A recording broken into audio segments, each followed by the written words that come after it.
Hi and welcome or welcome back to my channel. I'm Simon and today I'm back with my 10 before the end, 10 books that I would like to read before the end of the year, which I first saw, I can't remember if it was last year or the year before last, when the lovely Brett came up with it. I will link his channel down below. He's also on Bookstagram. He is a delight, so go and check him out if you haven't already.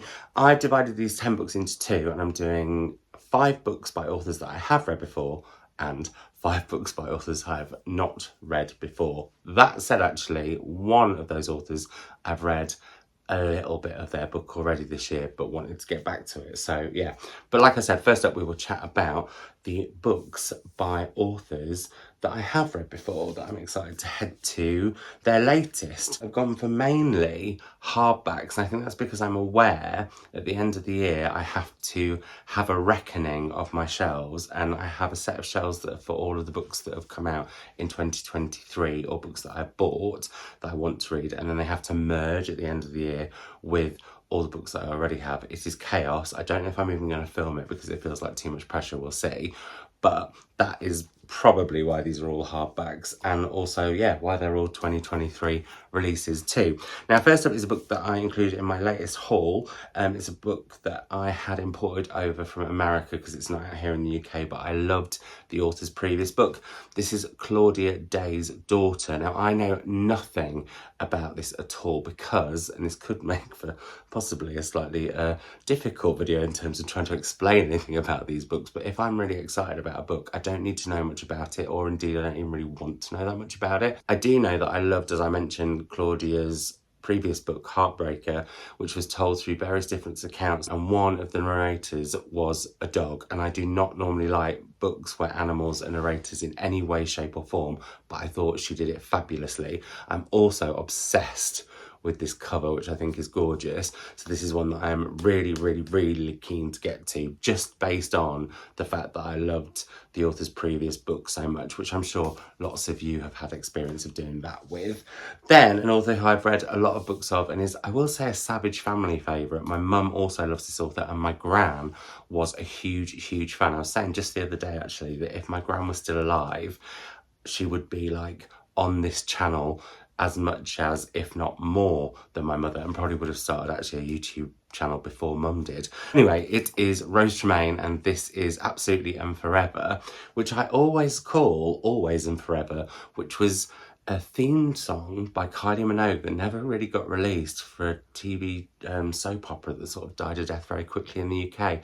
Wow, that was a tangent. Absolutely and Forever, I believe, is about a young woman who falls in love with a man called Simon, why wouldn't she? And how that relationship goes. I think it ends up with them going to Paris, and it's slight. I'm intrigued for it. I love Rose Tremain's writing. I have to say this isn't my favourite cover that I've ever seen of a Rose Tremain book. It doesn't seem quite in keeping with her usual stuff, but maybe this is kind of a different style of book from Rose Tremain. Although I will say, actually, one thing that I love about Rose Tremain, have I said Rose Tremain enough? But one thing that I love about Rose Tremain is how different all of her books are. I do love an author whose books are very different from each other. That was what I wanted to say. Then we have a book that I actually tried to start the other day and I just wasn't quite in the right mindset for, but I feel like that mindset is a-coming. And that is Let Us Descend by Jesmyn. This is the proof edition. On the front it said, "The first weapon I ever held was my mother's hand." And when I started it, I did feel like I had to really concentrate, and I was just super duper tired. And so I've been reading some lighter books recently. Well, actually, I say that does those books we'll talk about those in my November wrap up. I mean, I haven't even done my October reading wrap up yet, but we will get to them. Anyway, I just wasn't quite in the mood for this, but I know that I absolutely love her writing, and I'll be really annoyed with myself and miffed off if I don't get to this before the year is through. Another author who I have grown to enjoy more and more as I've read their works. I'm trying to work out how many books of theirs I read. I feel like it's 3 or 4, and I do have a rule that it takes 3 books that I love by an author before they can become a favourite author. So I think this will be either my 4th or my 5th of Linda Grant's books. I think this cover is absolutely stunning. I realised it's almost the same as Divine Might by Natalie Haynes, which is another cover that I really love. Anyway, this is like a rainbow edition of that because Natalie Haynes is just very much orange with gold foiling. this isn't a cover discussion, is it? Well, it kind of has become one unintentionally. Again, I don't know anything about this other than I really enjoy Linda Grant's writing and I really, really want to get to this. And I have realised actually that the last 3 books could all be contenders for next year's Women's Prize for Fiction, which is very exciting. As indeed could the next one, although I don't know, I don't think the prize doesn't get sequels in or books within the series. I mean, no, I know they don't, because that's not Hilary Mantel. I'm talking to myself and not even to you. How rude. Anyway, this book, which I've just thrown on the floor, which is quite dangerous because it's got beautiful spreads and I do not want to damage them, is Juno Dawson's The Shadow Cabinet, which is the follow-up to Her Majesty's Royal Coven, which I absolutely loved. Left me on an, well, and many of you who've read it, on an absolute, almost unforgivable, frankly, Juno, cliffhanger. I really, really, really want to get to this before the year is through. I think, is it the 3rd one that's coming out next year, or is it a prequel I feel like might be coming out next year? Anyway, I'm really chuntry today. Oh, and the sun is coming out. What's going on here? This is like a magical moment. I might have to move the camera a little bit for it. But suffice to say, here we go, bringing it closer. Let's see if that, there we go. Oh, that's possibly a little bit too close. But we'll just run with it. It's like a special effect that I wouldn't know how to do if I tried. I'm very, very keen to get to this. I don't want to say much more about it because I don't want to give anything away on what the cliffhanger was that was so blinking cliffhangery. But yeah, I really, really want to read this before the year is through. And I have a feeling Mum does too, because she's read the first in the series recently and she really loved it. I should also mention, if I haven't, that all of these are fiction books. I have recently done a video talking about all of the non-fiction that I've loved so far this year and all of the non-fiction that's come in the house so far this year that I want to get to, and you can vote on what I should be reading this month, so I'll link that video down below too. Now, on to books that have come high on my periphery throughout the year, and I have not read the author before. I think quite a few of these might be debuts, which is one of the reasons, but let's go through those. First up, we have another book that I had imported, and I should have said actually when I was talking about Claudia Dey's book Daughter, the shelves here and also here, which you can't see right now, are all import shelves. So books that I've bought and had shipped over from Australia or Canada or America, and they are full. And they are something that I really need to focus on, if not the end of this year, then definitely the beginning of next year. So I need to get my import reading on, especially also because I have recently done an order from Australia of quite a few books before I go on a little bit of a book buying ban for the rest of the year. Then my wish list is down below. Anyway, what is this book? This is Brother and Sister Enter the Forest by Richard Mirabella. And again, one I don't know very much about, but so many people have recommended this to me so often. Recently, my friend Stephen Patrick Bell was like, you really, really, really need to read this. And I really, really do. I have a feeling from what I've sort of, the mutterings that I've heard, this book has kind of got a real fairy tale-like nature to it, and it gets dark and creepy as it goes on, which just sounds like my kind of thing, so very excited for this one. Then the book that I mentioned earlier that I've started but then stopped for various reasons, I had quite a lot of work reading to do, was In Memoriam by Alice Winn. Now this is one of the most recommended books of 2023 to me. The other top ones are Tom Lake by Anne Patchett, and then what's the other one? There is one other one, and I'm going to do possibly a video where I read all of those in a vlog, maybe, we'll see. This is set before, I think, World War II, in the lead up to World War II, and is about 2 young men who are at school together. They've got this kind of flirtation, and there's kind of, they both love each other, but they don't want to say it. And the only thing that's been putting me off reading this mildly is a few people have said that it is a little bit almost like, is everybody gay? Which, like, as part of the queer community, I'm thrilled for, but also I totally get what people mean. Funnily enough, with Heartstopper, I've not had that issue, but with the latest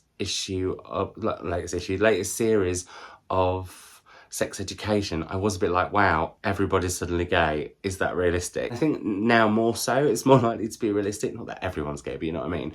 Whereas I feel like at this time in history, that wouldn't have been the case. That might cause me a few issues, like the light is. Honestly, I don't want it too close to me. If I back away and you move forward, what about if I, oh Lord, wow.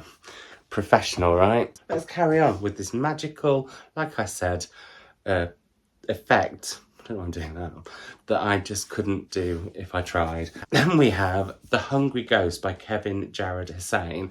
This was a book that was much touted as potentially being up for the Booker, and I was hoping it was, because then it would have given me an extra reason to read it. That said, I haven't read many of the Booker longlist, let alone the shortlist. I do really want to get to Prophet Song before the year is through, and also I would really like to read the short story collection that's sort of a novel. I've got it here, I can see it if I just lean over. If I Survive You by Jonathan Scoffrey. I would also really like to read this. Anyway, this is meant to be incredible Caribbean literature, and I love Caribbean literature when I read it. One of my favourite books this year is from a Caribbean author, and actually that's happened quite a few years going back, and it's something that I did say at the beginning of the year I would like to read more of, because I do love it when I read it, and I haven't done enough, and this is one that was high on my list this year, so I would like to get to it soon.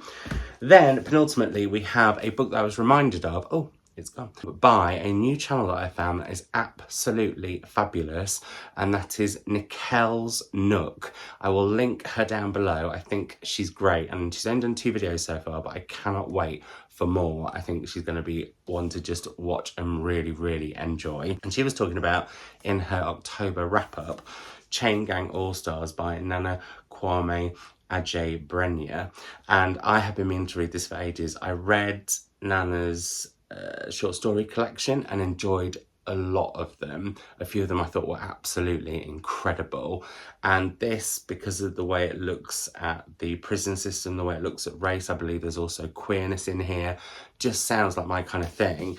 And I don't know if I always feel like this book has footnotes, and it totally doesn't. Oh, it does, it has a few, and that made me go a bit when I first looked at it, because I just don't like footnotes in non-fiction, let alone in fiction. But anyway, I'm gonna let go of that and head to it, because so many people have loved this book this year. Another book that has been recommended to me by 2 of my favourite people, Jordan and Dan at West Kirby Bookshop, and I think this has been one of their biggest sellers this year, Calla by Colin Walsh. And this is a literary thriller, I want to say, that's set around the mysterious disappearance of Calla, and I think it's about something happening several years on that brings it all back to the fore. And Jordan and Dan have absolutely raved about this. I know that they recommended it to, I think Jordan recommended it to my mum, or did Dan recommend it to my mum? One of them recommended it to my mother when we went book shopping there for Books in My Bag. I'll link that video down below, or my one anyway. You can go to her channel and find hers. But yeah, they've just said amazing things about this, and it is the sort of book that I know I'd really love, because I do love, when they're done well, a literary thriller can like be one of my absolute favourite books of the year. So I have high hopes for this. So there we go. Those are my 10 before the end. As I mentioned, it could change on any given day, but that's what it is today. I would love to know in the comments down below what your 10 before the end are. I'd also love to know if you've read any of these and if you loved them. If you didn't, hold fire on those thoughts and let's have that discussion once I've read them, because it's awful when you're really, really excited about a book and people come in and go, oh, that, because it just puts a damper on someone's reading excitement, and why would anyone want to do that? And it happens quite a lot. Please don't do that, but do, if you've loved the ones below, let me know. But I'm more interested, if I'm honest, in what your 10 before the end are. What 10 books do you really, really want to get to before the end of the year, and why? Just a list of those 10 would be absolutely blinking lovely, because I'm sure it'll send me off. Well, I'm meant to be on a book buying ban, but looking for books that I would like to get to, or dusting books off my bookshelf, dusting off the books on my bookshelf, taking some of those books off my bookshelves and maybe adding them to the list of books that I'd like to read before the end of the year. I hope all is lovely with you. Thank you so much for joining me. It's always lovely to have a chat with you. Let's keep that chat going on. Let's keep that chat going on down in the comments below. Also down below you will find my links to my Instagram, my Patreon, my wish list, all those things. And I will see you in another video very, very soon. Bye.